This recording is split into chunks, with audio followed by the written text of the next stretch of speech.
ಇವತ್ತು ಕೊಡಗು ಜಿಲ್ಲೆಗೆ CM DK Shivakumar ಭೇಟಿಯನ್ನು ಕೊಡ್ತಾ ಇದ್ದಾರೆ. ಯಾಕೆ? ಮೊಹಮ್ಮದ್ ನಲ್ಪಾಡ್ ಅವರ ವಿವಾಹ ಇದೆ, ಮದುವೆ ಇದೆ, ಮದುವೆ ಕಾರ್ಯಕ್ರಮ. ಭಾಗಮಂಡಲದ ಭಗಮಡೇಶ್ವರ ದೇಗುಲಕ್ಕೆ ಸಿಎಂ ಅವರು ಭೇಟಿಯನ್ನು ಕೊಡ್ತಾರೆ. ದೇವಸ್ಥಾನ ಭೇಟಿಯಾದ ಬಳಿಕ ವಿವಾಹ ಕಾರ್ಯಕ್ರಮದಲ್ಲಿ ಭಾಗಿಯಾಗ್ತಾ ಇದ್ದಾರೆ. ಮೊಹಮ್ಮದ್ ನಲ್ಪಾಡ್ ಅವರ ಮದುವೆ ಇವತ್ತಿನಿಂದ. ಇದು ನಲ್ಪಾಡ್ ಅವರ ಎರಡನೇ ಮದುವೆ. ಇದು ಈ ಹಿಂದೆಯೂ ಕೂಡ ಒಂದು ಮದುವೆ ಆಗಿತ್ತು.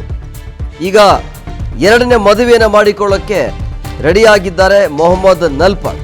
ಸೊ ಮೊಹಮ್ಮದ್ ನಲ್ಪಾಡ್ ಅವರ ಮದುವೆಯ ಕಾರ್ಯಕ್ರಮಕ್ಕೆ ಡಿ ಕೆ ಶಿವಕುಮಾರ್ ಅವರು ಭೇಟಿಯನ್ನು ಕೊಡ್ತಾ ಇರುವಂಥದ್ದು. ಕೊಡಗಿನ ರಾಜಕಾರಣಿಯ ಪುತ್ರಿಯ ಜೊತೆಗೆ ಇವತ್ತು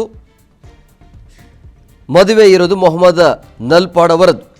ಕರ್ನಾಟಕ ಪ್ರದೇಶ ಯುವ ಕಾಂಗ್ರೆಸ್ ಮಾಜಿ ಅಧ್ಯಕ್ಷ, ಅದರ ಜೊತೆಗೆ ಶಾಂತಿನಗರ ಕ್ಷೇತ್ರದ ಶಾಸಕ ಹ್ಯಾರಿಸ್ ಅವರ ಪುತ್ರ ಮೊಹಮ್ಮದ್ ನಲ್ಪಾಡ್ ಅವರು ಎರಡನೇ ಬಾರಿಗೆ ಈಗ ದಾಂಪತ್ಯ ಜೀವನಕ್ಕೆ ಕಾಲಿಡ್ತಾ ಇದ್ದಾರೆ.